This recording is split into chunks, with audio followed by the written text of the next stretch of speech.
His name and praise will reach beyond the skies, and he will be content to be known only as Victor. भविष्य वक्ता नास्ट्रेडमस ने सन 1955 में अपनी भविष्यवाणी में कहा है कि सन 2000 में एक हिंदू नेता अचानक प्रकाश में आएगा। नास्ट्रेडमस ने कहा है कि निसंदेह विश्व में श्रेष्ठ तत्वज्ञाता ग्रेट सायरन का मतलब होता है महान संत। ग्रेट सायरन के विषय में मेरी भविष्यवाणी के शब्दा शब्द को किसी नेता पर जोड़कर तर्क वितर्क करके देखेंगे तो कोई भी खरा नहीं उतरेगा। नास्ट्रेडमस जी ने कहा कि मेरी भविष्यवाणी को यदि किसी नेता के ऊपर फिट करने का प्रयास किया जाएगा, क्योंकि परमात्मा को पता था कि जिस समय मैं कलयुग की पिछली पीढ़ी में प्रकट होकर अपनी आत्माओं को ज्ञान दूंगा, उस समय इन नकली राजनेताओं का विशेषकर बोलबाला होगा। जैसे वर्तमान में श्री नरेंद्र मोदी जो भारत के प्रधानमंत्री हैं, उनकी फोकट में अज्ञानी लोगों के द्वारा महिमा बनी हुई है कि नरेंद्र मोदी भारत को विश्व गुरु बनाएगा, नरेंद्र मोदी भारत को विश्व गुरु बनाएगा, धर्म गुरु बनाएगा, नरेंद्र मोदी की अध्यक्षता में भारत विश्व में एक नंबर पर होगा। ये सारी की सारी फोकट महिमा है। यहां पर तो देवी देवता मिलकर भी भारत को विश्व गुरु नहीं बना सकते। भारत को विश्व गुरु बनाने वाला धरती पर स्वयं प्रकट है, सतगुरु रामपाल जी भगवान है। इनके सानिध्य में, इनके ज्ञान के प्रभाव से ही आने वाले समय में भारत विश्व गुरु की, जगत गुरु की, धर्म गुरु की उपाधि प्राप्त करेगा। अरे श्री नरेंद्र मोदी जी भारत को धर्म गुरु कहां से बना देगा, जगत गुरु कहां से बना देगा, जिस नरेंद्र मोदी को खुद की धर्म की परिभाषा का क ख ग भी ज्ञान नहीं है। धर्म का क्या मतलब होता है, धार्मिकता क्या होती है, नरेंद्र मोदी को ABCD भी नहीं पता है, यहां के शंकराचार्यों को नहीं पता है। अगर धर्म की ABCD का पता होता, क्योंकि आम लोगों ने तो बस इसी चीज को धर्म मान लिया और उसी व्यक्ति को धार्मिक व्यक्ति मान लिया जिस व्यक्ति ने 300 रुपए का भगवा कपड़ा शरीर पे डालकर किसी भी मंदिर की जाके घंटी खड़खड़ा दी, या कहीं भी जाकर कोई शिला पे बैठकर आंख बंद करके तपस्या करना शुरू कर दिया। हम तो उसी को धार्मिक व्यक्ति मान लेते हैं। कोई किसी मंदिर में जाके आ गया, प्रसाद चढ़ा के आ गया, उसी को हम जो है धर्म मान लेते हैं, धार्मिक व्यक्ति मान लेते हैं।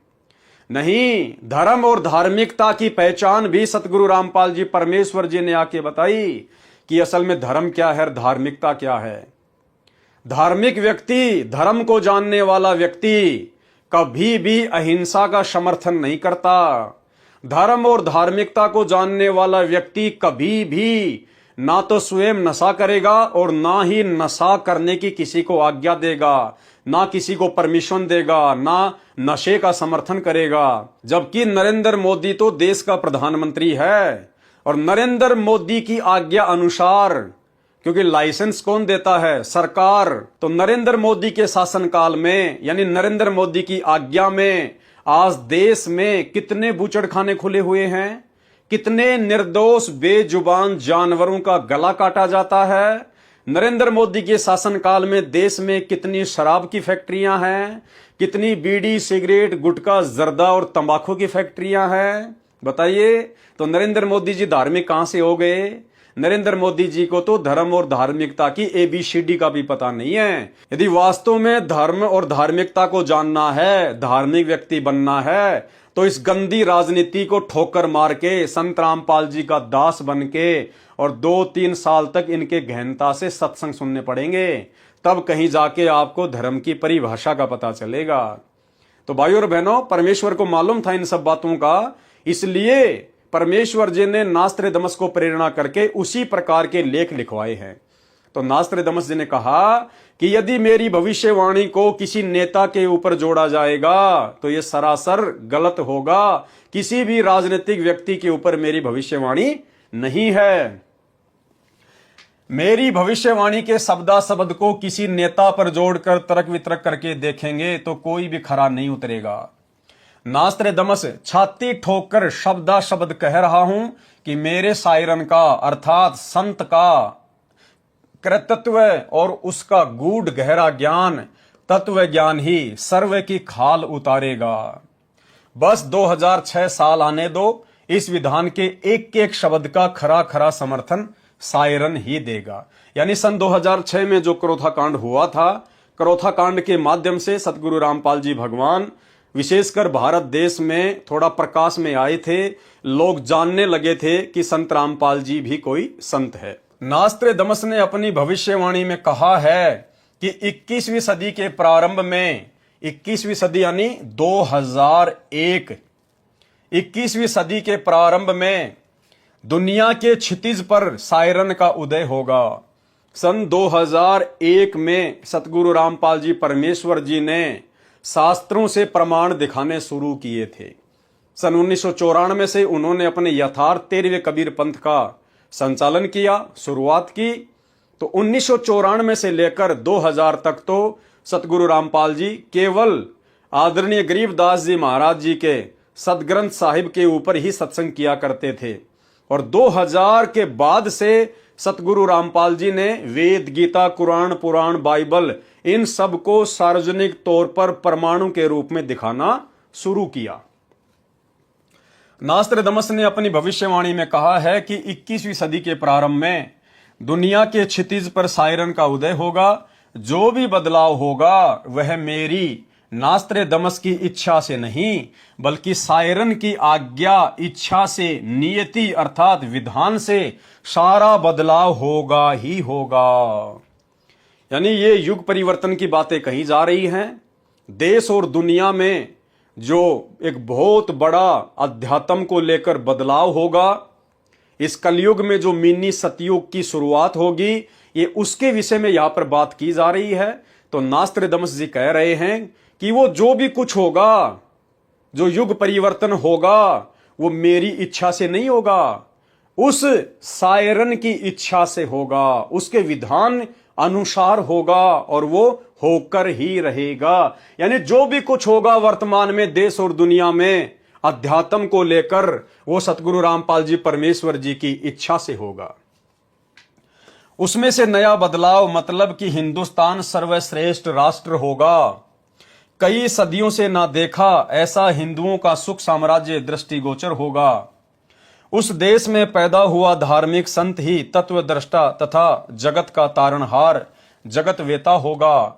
एशिया खंडों में रामायण, महाभारत आदि का ज्ञान तो हिंदुओं में प्रचलित है, उससे भी भिन्न आगे का ज्ञान उस तत्वदर्शी संत का होगा।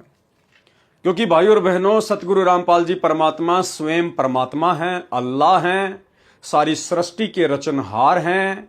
जो ज्ञान इनको हो सकता है वो आपको यहां किसी भी, ना तो साधु संत महात्मा के पास मिलेगा और ना ही यहां के किसी भी धर्म के किसी भी सदग्रंथ में मिलेगा।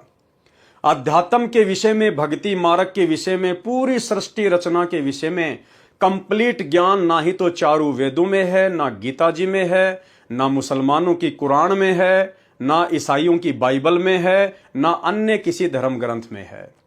हर धर्म ग्रंथ अंत में इसी बात पर लाके छोड़ देता है। जैसे गीता अध्याय 4 श्लोक नंबर 34, काल अर्जुन से कह रहा है कि यदि तुझे पूर्ण मोक्ष प्राप्ति का मार्ग चाहिए, अगर तुझे पूर्ण ज्ञान प्राप्त करना है तो किसी तत्वदर्शी संत की खोज कर ले। अर्थात गीता ज्ञान देता, काल ब्रह्म के पास भी कंप्लीट ज्ञान नहीं है। इसी प्रकार मुसलमानों की कुरान शरीफ में सूरत फुरकानी 25 आयत नंबर 52 से 59 में कुरान का ज्ञान देने वाला कह रहा है कि ए हजरत मोहम्मद, यदि तुझे पूर्ण ज्ञान चाहिए, कंप्लीट नॉलेज चाहिए कि अल्लाह कौन है, अल्लाह कहाँ रहता है, अल्लाह की प्राप्ति कैसी होगी, तो किसी बाखबर से जा पूछ। बाखबर मुसलमान धर्म में कहते हैं तत्वदर्शी संत को, इल्म वाले को। तो ना ही तो कंप्लीट ज्ञान मुसलमानों की कुरान में है और ना हिंदुओं के वेदों में है।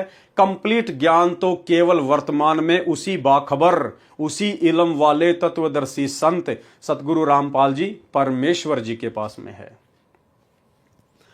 वह सत्य पुरुष का अनुयायी होगा।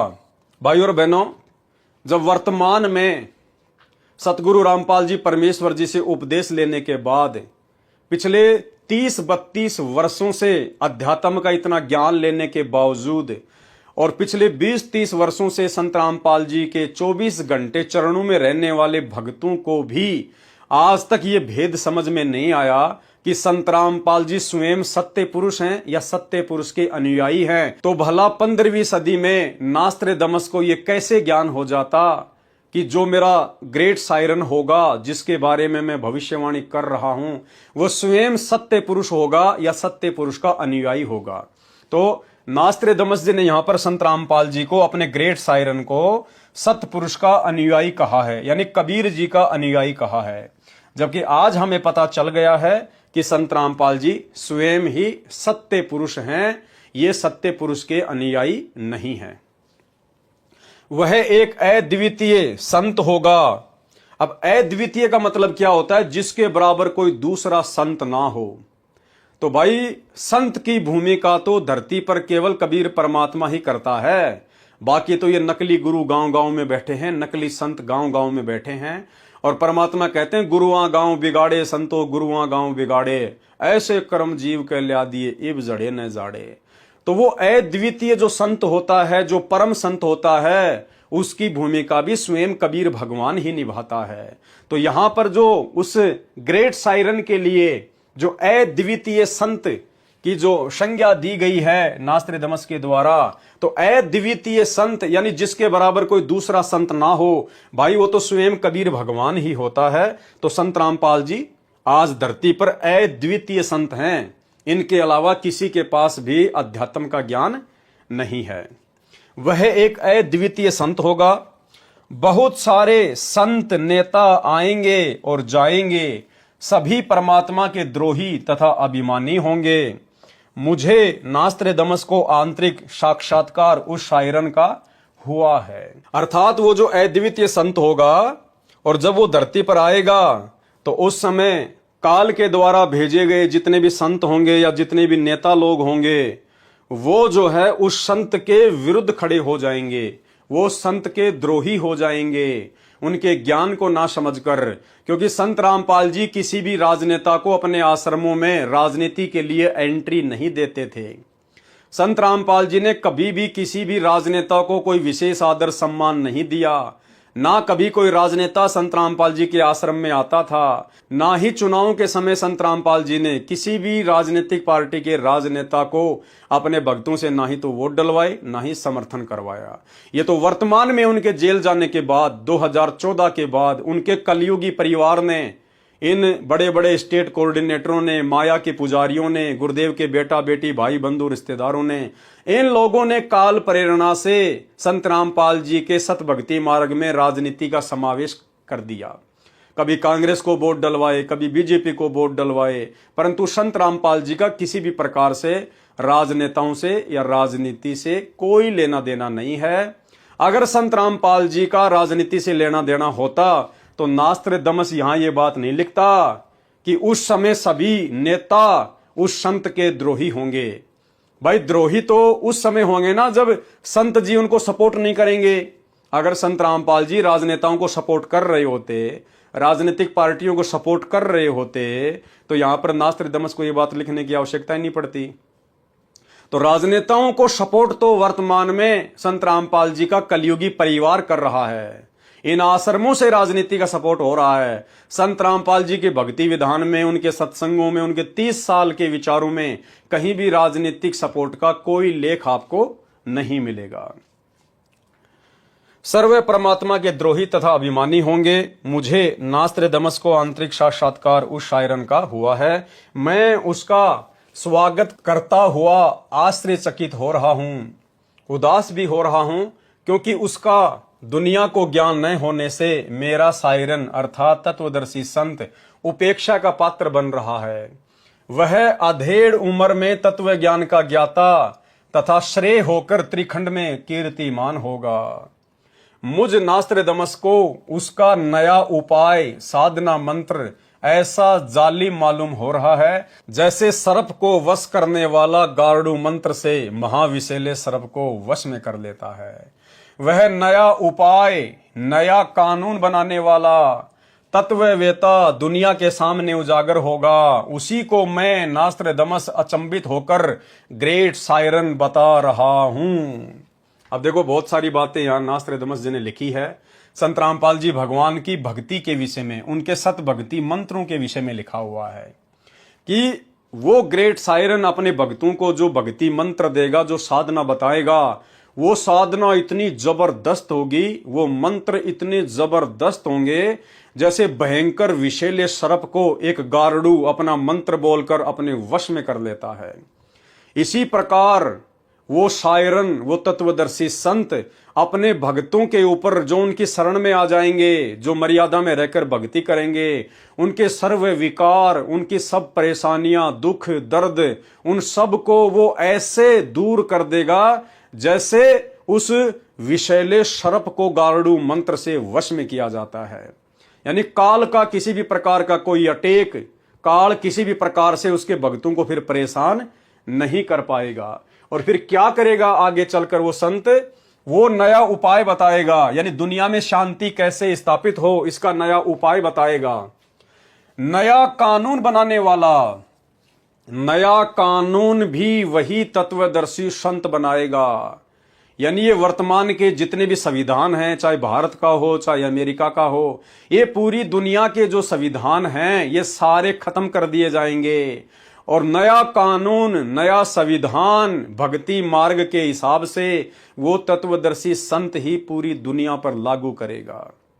अब भाइयों और बहनों, यदि इस पुस्तक को ध्यान से सतलोक आश्रम मैनेजमेंट हरियाणा ने, गुरुजी के परिवार ने और राष्ट्रीय समाज सेवा समिति ने यदि बरवाला कांड से पहले अगर पढ़ लिया होता तो भाइयों और बहनों, इन लोगों को जजों के खिलाफ इस प्रकार से भड़काऊ भाषाओं का प्रयोग करते हुए जो 3 पुस्तकें इन्होंने लिखी थी, भ्रष्ट जज कुमारक पर सरासर अन्याय, न्यायालय की गिरती गरिमा, सच बनाम झूठ, ये पुस्तकें ना तो इनको लिखने की आवश्यकता पड़ती और ना इन पुस्तकों को पढ़कर जजों को जबरदस्ती बरवाला कांड करवाने की आवश्यकता पड़ती, क्योंकि सतलोक आश्रम मैनेजमेंट हरियाणा ने उन पुस्तकों में साफ साफ लिखा हुआ है जो बरवाला कांड से पहले जजों को भड़काने के लिए लिखी गई थी, जिसमें से एक पुस्तक के ऊपर हम लोग पूरे बरवाला कांड और करौथा कांड को समझ चुके हैं, जिस पुस्तक का नाम है भ्रष्ट जज कुमारक पर। उस पुस्तक में जजों के ऊपर कानून बनवाने के लिए, भ्रष्टाचार के विरोध में कानून बनवाने के लिए सतलोक आश्रम मैनेजमेंट हरियाणा ने भारत के प्रधानमंत्री को, राष्ट्रपति को 10 लाख लेटर भक्तों से लिखवाए और स्पीड पोस्ट करवाए। भाइयों और बहनों, 10 लाख लेटर स्पीड पोस्ट करने का मतलब है एक स्पीड पोस्ट का खर्चा आता है 40 रुपए और कागज पेन का मिला के चलें तो टोटल 50 रुपए मान लो। और 10 लाख इन्होंने स्पीड पोस्ट संत रामपाल जी के भक्तों को संत रामपाल जी का झूठा आदेश बताकर और 10 lakh letter, 10 lakh speed post इन्होंने भारत के प्रधानमंत्री को भिजवाए बरवाला कांड से 3 महीने पहले। अब देख लो कितने करोड़ों रुपए इन्होंने भगत समाज का बर्बाद करवाया। एक छोटा सा वीडियो आपको दिखा देता हूं, बरवाला कांड के समय का जो इंटरव्यू मीडिया वाला ले रहे थे। तो हिसार का एक रामोतार है, रामोतार जो कि पेशे से वकील है, सतलोक आश्रम मैनेजमेंट हरियाणा का मेंबर था, वर्तमान में भी है। वो किस प्रकार से रवीश कुमार को कह रहा है, जब रवीश कुमार ने उससे पूछा कि आप लोगों ने जजों के खिलाफ पुस्तकें बांटी, पुस्तकें लिखी, तो उसने कहा कि हाँ, हमने जजों के खिलाफ पुस्तकें लिखवाई।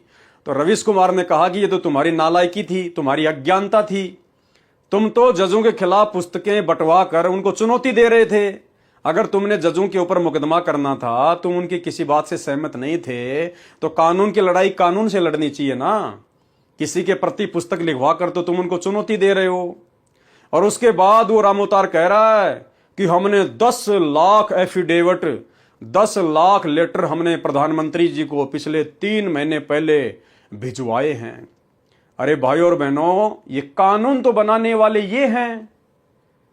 पहले आप वो वीडियो सुन लीजिए जिसमें भक्तों का इतना पैसा 10 लाख लेटर लिखवाकर स्पीड पोस्ट करवाकर बर्बाद करवाया गया। सुनिए। एसएसपी के ऑर्डर ये बिल्कुल गलत है। हरियाणा सरकार सिर्फ आप जजों के खिलाफ किताब पालन कर रही है और हाईकोर्ट के आदेश के अनुसार। और आज भी हम कहते हैं कि जो भ्रष्ट जज उनके खिलाफ हमारा संघर्ष है, यही अपराध है सर। इसी अपराध की सजा भुगत रहे हैं। तो कोर्ट आप अदालत में लड़िए ना। अगर कोई जज भ्रष्ट है तो आप अदालत में लड़िए। आप जज के बारे में आप किताबें छपवा कर भेजेंगे, बांटेंगे, तो इसका मतलब आप चुनौती दे रहे हैं ना। आप भी तो चुनौती दे रहे हैं। किसको आप चुनौती बीमारी की आड़ में आप चुनौती दे रहे हैं। फिर बीमारी ये सर 2006 से चल रहा है हमारा जज के खिलाफ।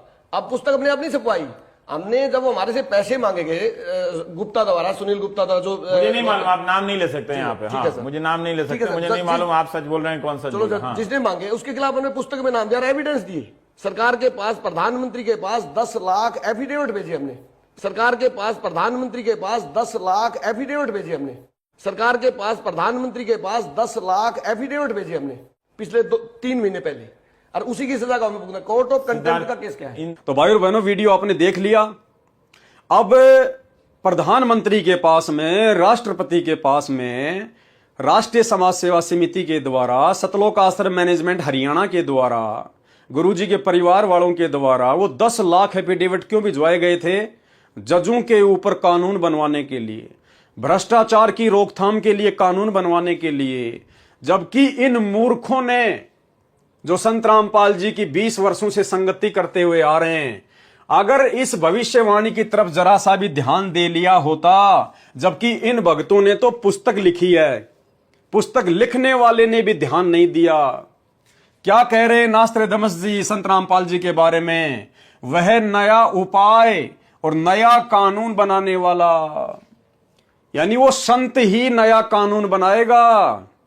ये भ्रष्टाचार को समाप्त करना, रिश्वतखोरी को समाप्त करना, अन्य किसी भी प्रकार की बुराइयों को समाप्त करना, ये वो ग्रेट सायरन तत्वदर्शी संत ही नया कानून बनाकर समाप्त करेगा।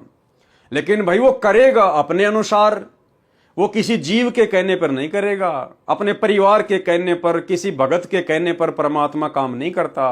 क्योंकि परमात्मा किसी का गुलाम नहीं है, वो अपनी मर्जी का मालिक है। तो इन सतलोक आश्रम मैनेजमेंट हरियाणा वालों को ना तो ये पुस्तक लिखते समय ये बातें दिखाई दी, ना इनके समझ में आई। अगर ये समझ जाते इस प्रकार की बातें कि भाई कानून बनाने के लिए तो नास्त्रदामस का ग्रेट सायरन धरती पर आया हुआ है, फिर हम क्यों फालतू के ठेकेदार बन रहे हैं जजों के खिलाफ पुस्तकें लिख के, तो शायद बरवाला कांड जैसी बड़ी घटना ना होती। वह नया उपाय, नया कानून बनाने वाला तत्ववेता दुनिया के सामने उजागर होगा, उसी को मैं नास्त्रदामस अचंभित होकर ग्रेट सायरन बता रहा हूं। अब भाइयों और बहनों, उस ग्रेट सायरन के, सतगुरु रामपाल जी भगवान के वो नए कानून क्या होंगे? यही भक्ति मर्यादा, यही नियम जो प्रथम मंत्र के समय आप और हमें दी जाती हैं, जो सतनाम के समय आप और हमें दी जाती है, जो सारनाम के समय दी जाती है, यही नियम पूरी दुनिया पर लागू होंगे। और जब पूरी दुनिया इनके शरण में होगी, धार्मिक व्यक्ति होंगे, और जब इनके नियमों पर दुनिया चलेगी, तो भाइयों और बहनों, कौन तो भ्रष्टाचारी करेगा, कौन जो है हिंसा का समर्थन करेगा, कौन चोरी करेगा, डकैती करेगा, कौन किसी का दिल दुखाएगा, सब अपना नेक नीति ईमानदारी से धंधा करेंगे, अपनी भक्ति करेंगे, अपनी आत्म कल्याण के लिए। सबको अपनी औकात का पता चल जाएगा, एकमात्र परम शक्ति का पता चल जाएगा। तो संत रामपाल जी के जो भक्ति नियम हैं, उनकी जो मर्यादा है, ये आने वाले समय में पूरी दुनिया का नया कानून होगा, जो आप और हमारे ऊपर लागू हो चुका है। तो आप और हम भाई बहन सौपन में भी कोई बुराई नहीं कर सकते। तो संत का तो यही कानून है जो आने वाले समय में पूरी दुनिया पर लागू होगा। अब बताओ, ये सतलोक आश्रम मैनेजमेंट हरियाणा, संत रामपाल जी का परिवार, ये स्टेट कोऑर्डिनेटर, भला कैसे उनको कानून को मानेंगे? ये तो मान ही नहीं सकते, क्योंकि यही नियम संत रामपाल जी का नया विधान होगा, उनका नया कानून होगा। और ये नियम ना तो वर्तमान में उनका परिवार फॉलो कर रहा, ना ये स्टेट कोऑर्डिनेटर फॉलो कर रहे, और ना उनके पीछे लगी हुई संगत फॉलो कर रही है, बल्कि उनके नियमों के विपरीत कुक्रम किए जा रहे हैं। संत रामपाल जी का जो नियम आने वाले समय में पूरी दुनिया पर लागू होगा, जो आपको प्रथम मंत्र के समय जो 11 नियम दिए जाते हैं, नियम नंबर 6 कि भगत ने ताश जुआ आदि कुछ नहीं खेलना, और इन्होंने धनाना गांव में 50 लाख रुपए का गांव वालों के लिए स्टेडियम बना दिया। धनाना गांव में कबड्डी के खेल के लिए 31,000 रुपए विजेता टीम को गुरुजी का बड़ा लड़का वीरेंद्र दे रहा है। तो बताइए भाइयों और बहनों, ये कहां से गुरुजी के नियमों को फॉलो करेंगे? जो नियम आने वाले समय में पूरी दुनिया पे लागू होंगे। ये तो वर्तमान में उनके रहते सहते नियमों की धज्जियां उड़ा रहे हैं। तो भाई और बहनों, परमेश्वर की बहुत बड़ी दया है जो परमात्मा ने हमें साथ संगति से जोड़कर हमारी बुद्धि ऑन कर दी है। और आज हमें ये परमेश्वर भी समझ में आ गया, ये सत्य पुरुष भी समझ में आ गया, इनकी भक्ति और इनके नियम भी समझ में आ रहे हैं। तो आप और हमारा सौभाग्य है। वह नया उपाय, नया कानून बनाने वाला तत्ववेता दुनिया के सामने उजागर होगा। उसी को मैं नास्त्रदमश अचंभित होकर ग्रेट सायरन बता रहा हूं। उसके ज्ञान के दिव्य तेज के प्रभाव से उस दीप कल्प भारतवर्ष में आक्रामक तूफान खलबली मचेगी। यानी संत रामपाल जी का जो ज्ञान है, उस ज्ञान के आगे ये जितने भी नकली साधु संत महात्मा शंकराचार्य आचार्य मठाधीश हैं, ये आने वाले समय में तिलमिला उठेंगे। ये हर प्रकार से उनके ज्ञान को दबाने का प्रयास करेंगे, लेकिन ये नाकामयाब ही रहेंगे। यानी संत रामपाल जी के ज्ञान का तूफान आने वाले समय में पूरी दुनिया पे छाएगा। अर्थात अज्ञानी संतों द्वारा विद्रोह किया जाएगा। 12 जुलाई 2006 में हुए करोथा कांड की ओर संकेत है। उसको शांत करने का उपाय भी उसी को मालूम होगा। तत्व ज्ञान का सत्संग करके प्रथम अज्ञान निद्रा में सोए हुए अपने धर्म बंधुओं हिंदुओं को जागृत करके अंधविश्वास के आधार पर साधना कर रहे श्रद्धालुओं को शास्त्र विधि रहित साधना का बुरका फाड़कर अपने गूढ़ गहरे तत्व ज्ञान का प्रकाश करेगा। अब यहां पर सर्वप्रथम वो ग्रेट सायरन, वो तत्वदर्शी संत हिंदुओं को ही क्यों जगाएगा, जबकि भारत में तो मुसलमान भी हैं, जैनी भी हैं, सिख भी हैं, ईसाई भी हैं। क्योंकि वर्तमान में जो हिंदू भाई बहन हैं वो वेदों के अनुसार, उनके जो पूर्वज थे वो वेदों के अनुसार भक्ति करते हुए आ रहे थे। और आज के जितने भी हिंदू हैं, भले उनको वेदों वाली भक्ति की ABCD भी नहीं पता है, लेकिन वो वेदों को ही अपने धार्मिक ग्रंथ मानते हैं। वो गीता जी को ही अपना सर्वश्रेष्ठ धार्मिक ग्रंथ मानते हैं। और जैसा भी नकली साधु संत महात्मा उन भोले श्रद्धालुओं को गीता का हवाला देकर, वेदों का या पुराणों का हवाला देकर जो भक्ति विधि, जो साधना, जो कर्म कांड बता देते हैं, बेचारे आंख बंद करके विश्वास करके उसी को फॉलो करने लग जाते हैं। अर्थात जो हिंदू समाज है वो सनातन काल से वेदों को मानता हुआ आ रहा है कि वेदों से सर्वश्रेष्ठ कोई भी ग्रंथ नहीं है, और हम जो भक्ति साधना कर रहे हैं वो वेदों के अनुसार कर रहे हैं। तो इसलिए उस ग्रेट सायरन की बात को, उस ग्रेट सायरन के ज्ञान को जो हिंदू होंगे वो बहुत जल्दी स्वीकार कर लेंगे, क्योंकि वो वेद और गीता के अनुसार ही ज्ञान देना शुरू करेगा। तत्व ज्ञान का सत्संग करके प्रथम अज्ञान निद्रा में सोए हुए अपने धर्म बंधुओं हिंदुओं को जागृत करके अंधविश्वास के आधार पर साधना कर रहे श्रद्धालुओं को शास्त्र विधि रहित साधना का बुरका फाड़कर अपने गूढ़ गहरे ज्ञान, तत्व ज्ञान का प्रकाश करेगा। अपने सनातन धर्म का पालन करवाकर, सनातन धर्म का नहीं, लिखने वाले ने गलती से लिख दिया। सनातन धर्म तो ये जो वैदिक धर्म है, जो वेदों के अनुसार जो साधना करते हुए आ रहे हैं, उनको सनातनी कहा जाता है। जबकि सतगुरु रामपाल जी परमेश्वर जी का धर्म तो आदि सनातन धर्म है, आदि सनातन मानव धर्म। यानी वर्तमान में जो सनातन धर्म है केवल एक नाम रह गया सनातन। सनातन अनुसार भक्ति केवल द्वापर युग तक होती थी, क्योंकि द्वापर युग तक वेदों के अनुसार ओम मंत्र का ही जाप किया करते थे, वेदों के अनुसार ही गुरुजन साधना बताया करते थे। द्वापर के बाद में सनातन धर्म केवल एक नाम रह गया, बाकी साधना भूत और प्रेतों की शुरू हो गई है। तो संत रामपाल जी तो उस सनातन धर्म से ऊपर उठकर, उस वेदों से ऊपर उठकर आदि सनातन धर्म की जानकारी देंगे, आदि सनातन मानव धर्म का ज्ञान देंगे, वो साधना शुरू करवाएंगे। अपने आदि सनातन धर्म का पालन करवाकर समृद्ध शांति का अधिकारी बनाएगा। तत्पश्चात उसका तत्व ज्ञान संपूर्ण विश्व में फैलेगा। उस महान तत्वदर्शी संत के ज्ञान की कोई भी बराबरी नहीं कर सकेगा। जगत को नया प्रकाश देने वाला, आध्यात्मिक दृष्टि से, ज्ञान की दृष्टि से लोगों की आंखें खोलने वाला, सर्वश्रेष्ठ जगतवेता, धार्मिक विश्व नेता की अपनी परमार्थी उदासी के सिवा कोई अभिलाषा नहीं होगी। यानी नास्त्रदमस जी कह रहे हैं कि मेरा जो ग्रेट सायरन है, वो जो तत्वदर्शी संत होगा, उसका किसी से कोई स्वार्थ नहीं होगा, कोई लालच नहीं होगा, वो निरअभिमानी होगा। उसकी केवल एक ही अभिलाषा होगी, केवल उसकी एक ही चिंता होगी, परमार्थ, कि ये आत्माएं किसी भी प्रकार से मेरी शरण में आके इस ज्ञान को समझकर, मर्यादाओं को फॉलो करके और इस काल के जन्म और मरण के कोलू से बाहर निकल जाएं। केवल हम आत्माओं के परमार्थ के अलावा संत रामपाल जी भगवान की और कोई चिंता नहीं है, उनकी उदासी का और कोई कारण नहीं है। यही एकमात्र उनका टारगेट है। जगत को नया प्रकाश देने वाला सर्वश्रेष्ठ जगतवेता धार्मिक विश्व नेता की अपनी परमार्थी उदासी के सिवा कोई अभिलाषा नहीं होगी। अर्थात मानव उद्धार के लिए चिंता के अतिरिक्त उसका कुछ भी स्वार्थ नहीं होगा, ना अभिमान होगा। यह मेरी भविष्यवाणी के लिए गौरव की बात होगी कि वास्तव में वह तत्वदर्शी संत संसार में अवश्य प्रसिद्ध होगा। उसके द्वारा बताया गया ज्ञान सदियों तक छाया रहेगा। वह संत आधुनिक वैज्ञानिकों की आंखें चक्काचौंध करेगा। जैसे सतगुरु रामपाल जी भगवान की जो शरण में हैं, उनको तो इस बात का पता चल चुका है कि विज्ञान तो परमेश्वर जी के चरणों की धूल के बराबर भी नहीं है।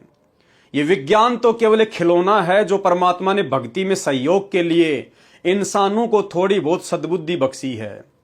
कोई ये ना सोचे कि ये इंटरनेट, ये हवाई जहाज, ये रेडियो, बड़े बड़े इंटरनेट, बड़ी बड़ी फैक्ट्रियां, रोबोट, ये किसी इंसान ने बनाई होंगी।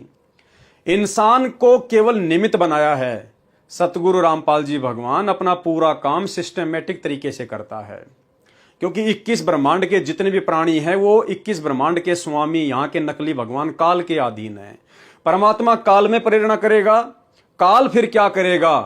काल फिर जो देवी देवता होते हैं उनमें प्रेरणा करके और भूत की तरह किसी व्यक्ति में उन देवताओं को प्रवेश करवा के, जैसे महाभारत के समय ये काल स्वयं श्री कृष्ण जी के अंदर प्रवेश करके पूरी की पूरी महाभारत बोल गया, उसी प्रकार ये काल क्या करता है? परमेश्वर की प्रेरणा से जो भी आविष्कार यहां पर करवाना होता है, ये काल अपने किसी भी देवी देवता में प्रेरणा करके और उस व्यक्ति के अंदर उस देवता को प्रवेश करवा देता है और वो देवता फिर उस आविष्कार को कंप्लीट करता है और नाम हो जाता है उस व्यक्ति का कि फलाने व्यक्ति ने एसी का आविष्कार कर दिया, फलाने व्यक्ति ने हवाई जहाज का आविष्कार कर दिया, फलाने व्यक्ति ने मोबाइल का आविष्कार कर दिया। ये जीव की बस की बात नहीं है। जीव के अंदर देवी देवताओं को प्रवेश करवाकर सतगुरु की प्रेरणा से, संत रामपाल जी भगवान की प्रेरणा से ये काल इस प्रकार के आविष्कार करवाता है। अन्यथा भाइयों और बहनों, सतगुरुदेव भगवान ने अपने सत्संगों में बताया कि आज इस कलयुग का विकारी इंसान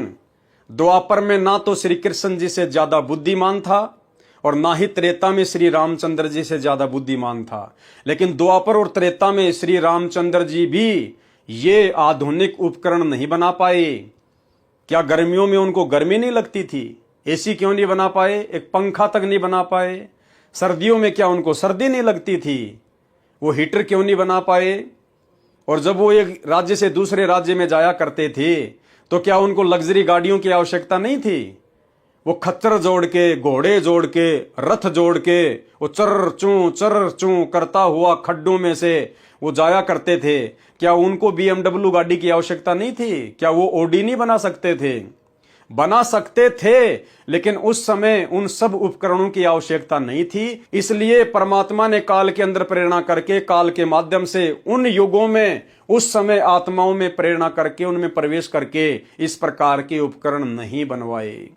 अन्यथा वो भी तो बना सकते थे। तो वर्तमान में ये सतगुरु रामपाल जी भगवान की आप और हम आत्माओं से भक्ति करवाने के लिए ये विशेष मेहर है, उनकी रजा है। ये जितनी भी जो चीजें हैं, जो वैज्ञानिक उपकरण हैं, एक चौपहिया गाड़ी से लेकर दुपहिया गाड़ी या एक मोबाइल से लेकर इंटरनेट वगैरह, एरोप्लेन वगैरह, ये टीवी वगैरह, ये सब कुछ हमारी भक्ति में सहयोगी होंगे ताकि हम बहुत जल्द अपने भगवान को पहचाने और ज्यादा से ज्यादा समय हम भक्ति के लिए निकाल सके। इसलिए परमात्मा की सारी ये दया है।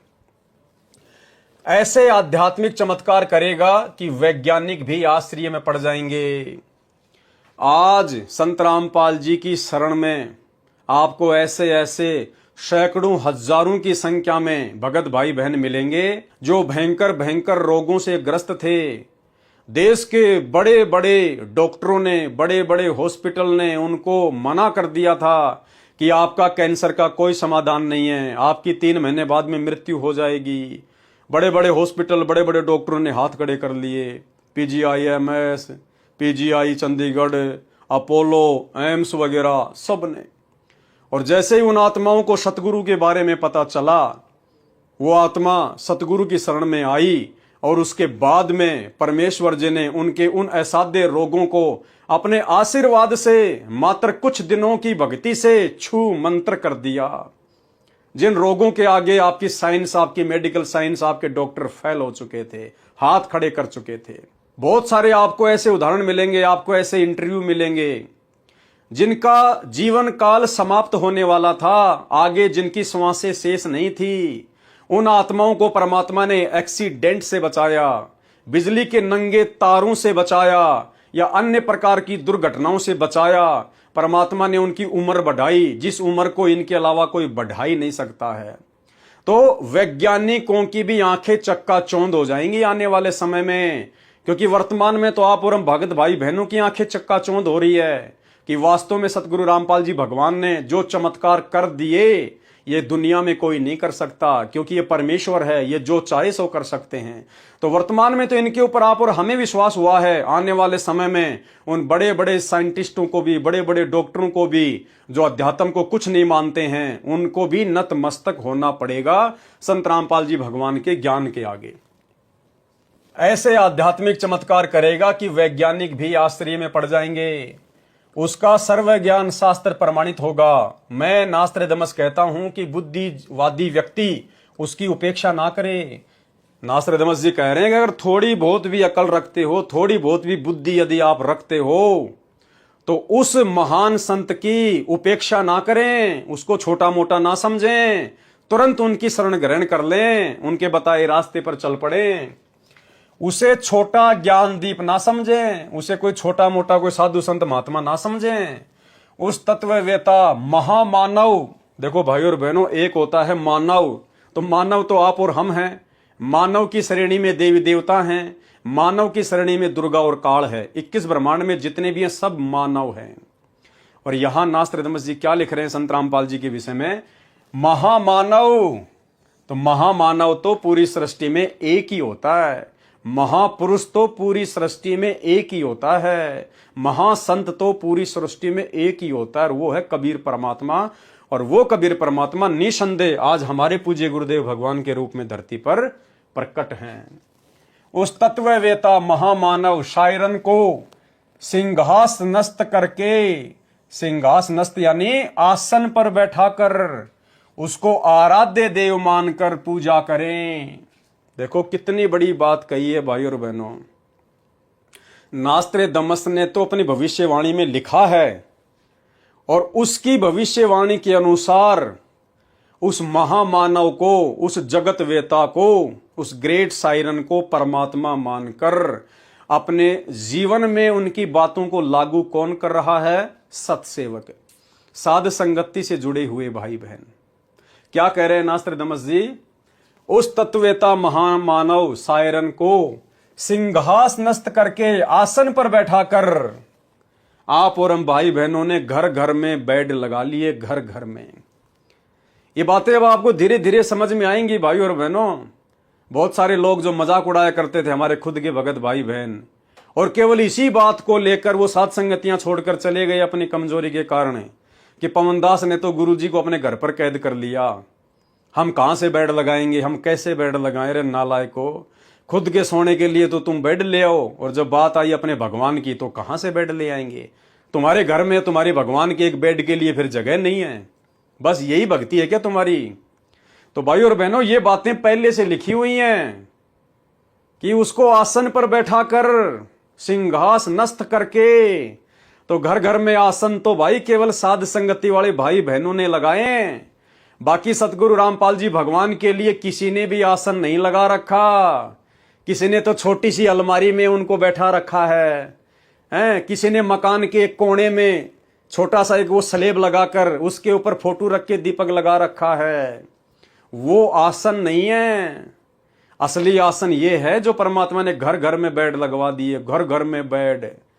और जिनकी अच्छी खासी व्यवस्था है उन्होंने तो पूरा का पूरा कमरा ही अपने गुरुदेव भगवान को समर्पित कर दिया है। ये होता है सिंहासनस्थ करना, आसन पर बैठाना। उस तत्ववेता महामानव सायरन को सिंहासनस्थ करके अर्थात आसन पर बैठाकर उसको आराध्य देव मानकर पूजा करें। क्या कह रहे नास्त्रदमस जी कि उस तत्वदर्शी संत को आराध्य देव मानकर पूजा करें। अब आराध्य देव मानकर पूजा तो केवल साध संगति से जुड़े हुए सत्सेवक भाई बहन ही कर रहे हैं। इन सतलोक आश्रमों में संत रामपाल जी को आराध्य देव नहीं माना जाता। सतलोक आश्रमों से जुड़े हुए लाखों भाई बहन अपने गुरुजी को आराध्य देव मानकर उनकी पूजा नहीं कर रहे, क्योंकि आराध्य का मतलब होता है इष्ट, आराध्य का मतलब होता है कबीर परमात्मा। तो भाई कबीर परमात्मा मानकर, अपना इष्ट मानकर, अपना आराध्य देव मानकर केवल वर्तमान में संत रामपाल जी की पूजा पाठ, उनकी भक्ति सेवा केवल उनके सत्सेवक बच्चे कर रहे हैं। देख लो, स्पष्ट लिखा हुआ है, उसको आराध्य देव मानकर पूजा कर रहे हैं। आराध्य का मतलब होता है इष्ट। और सत्संग में भी गुरुजी ने कई बार स्पष्ट कर दिया, अपने ही गुरु को इष्ट मानकर पूजने से, अपने ही गुरु को इष्ट मानकर पूजने से परमात्मा फिर हमारे नजदीक आता है। एक छोटा सा सत्संग गुरुदेव का सुना रहा हूं, जिसमें गुरुदेव ने स्पष्ट कर दिया कि अपने ही गुरु को इष्ट मानकर पूजना है। ध्यान से सुनना, 2-3 बार उस पॉइंट को रिप्ले करूंगा मैं। अपने ही गुरु को इष्ट मानकर, आराध्य मानकर। सुनिए, एक पति को छोड़कर आन में आस्था रखने वाली पत्नी को व्यभिचारिणी कहते हैं। तो अपने ही पति से हर इच्छा पूरी हो उसी को पति भर्ता कहते। तो हम जब पति भर्ता पद पर आ जाएंगे तो परमात्मा कहते हैं, पति भर्ता जमी पर जो जो धर है पावे, समर्थ झाड़ू देत है ना काटा लग जावे। ऐसा हंस, ऐसा भक्त जब अपने एक इष्ट पूर्ण परमात्मा पर अपने ही गुरु को इष्ट रूप में मानकर, जब ऐसा हंस, ऐसा भक्त जब अपने एक इष्ट पूर्ण परमात्मा पर अपने ही गुरु को इष्ट रूप में मानकर, जब ऐसा हंस, ऐसा भक्त जब अपने एक इष्ट पूर्ण परमात्मा पर अपने ही गुरु को इष्ट रूप में मानकर जब अपने जीवन रूपी सफर में प्रस्थान करता है रास्ते पर, तो परमात्मा उस जीवन रूपी सफर के पाप कर्म रूपी कांटों को बुहारना शुरू कर देता, उसके दुखों को खत्म करना शुरू कर देता है। झाड़ू देता चलता है कि मेरी प्यारी आत्मा के कांटा ना लग जाए। तो भाई और बहनों, वीडियो आपने सुन लिया कि अपने गुरु को ही अपना इष्ट मानकर पूजा करने से भक्ति सफल होती है। और इसीलिए हम सत्सेवक भाई बहनों ने, जब से हमारी बुद्धि परमात्मा ने खोली, गुरुदेव भगवान ने खोली, उसी दिन से हमने उस दाढ़ी मूंछ वाली कबीर जी की समझे जाने वाली फोटो को, उस नकली आराध्य देव को, उस नकली इष्ट को, कागज के टुकड़े को हमने अपने घरों से बाहर निकाल दिया।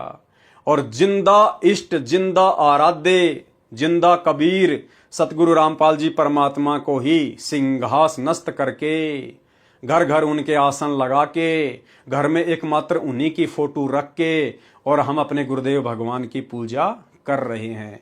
तो नास्त्रदमस जी की भविष्यवाणी के अनुसार ये सारी की सारी भक्ति विधि परमात्मा सतगुरु रामपाल जी ने केवल अपने सत्सेवक बच्चों से शुरू करवाई है। अब देखो भाई और बहनों, हाथ कंगन को आरसी क्या, पढ़े लिखे को फारसी क्या। मैं अपनी तरफ से साथ संगतियों में कुछ नहीं बोलता हूं भाई और बहनों, ना मेरा कोई स्वार्थ है, ना मुझे कोई आनंद आता है। लेकिन जिनके कमजोर संस्कार होते हैं वो इस दास की बात को पकड़ नहीं पाते, समझ नहीं पाते, थोड़ा बहुत वो धैर्य नहीं रख पाते। अरे भैया, उसके बाद उसका कोई न कोई प्रमाण भी परमात्मा दे ही देता है। अब देखो, आ गया आपके सामने प्रमाण, कंप्लीट आ गया। भोग लगाने वाला प्रमाण तो गुरुजी ने गीता जी में बोल रखा है कि परमात्मा को भोग लगाए बिना जो अन्न पकाते हैं वो तो पाप खाते हैं, अध्याय 3 श्लोक नंबर 13 के अंदर। तो भोग लगाने की विधि भी केवल सात संगत वालों से ही परमात्मा ने शुरू करवाई, और घर घर में आसन लगवाने की विधि भी परमात्मा ने सत्सेवकों से शुरू करवाई, और अपने ही गुरु को आराध्य देव मानकर, इष्ट देव मानकर, क्योंकि नास्त्रदमस यहां पर जो आराध्य देव मानकर पूजा करने की बात कर रहा है वो उस तत्वदर्शी संत की बात कर रहा है, ग्रेट साइरन की बात कर रहा है। और ये तो आप सबको पता है कि नास्त्रदमस का वो ग्रेट साइरन कौन है? सतगुरु रामपाल जी। तो सतगुरु रामपाल जी की पूजा आपने कैसे करनी है? आसन लगाकर और फिर उसी को आराध्य देव मानकर। तो भाई लिखने वालों ने लिख दिया, सतलोक आश्रम वालों ने लिख दिया, लेकिन अमल किसी ने नहीं किया। ये बुद्धि केवल सत्सेवकों की खोली है भगवान ने। उस तत्ववेता महामानव सायरन को सिंहासनस्थ करके आसन पर बैठाकर उसको आराध्य देव मानकर पूजा करें। वह आदि पुरुष, सत्य पुरुष का अनुयायी दुनिया का तारणहार है। दुनिया का तारणहार सत्य पुरुष का कोई अनुयायी नहीं हो सकता। दुनिया का तारणहार तो स्वयं सत्य पुरुष ही होता है, और वो अपने आप को छुपाकर अपने आप को उस सत्य पुरुष का अनुयायी बताता है। जैसे सतगुरु रामपाल जी भगवान आज अपने आप को छुपाते हुए और सत्य पुरुष का अनुयायी बताते हैं, उस भगवान का भेजा हुआ दास बताते हैं। जबकि आज उन्होंने अपने ज्ञान में ये क्लियर भी कर रखा है कि वे स्वयं ही धरती पर कबीर भगवान हैं।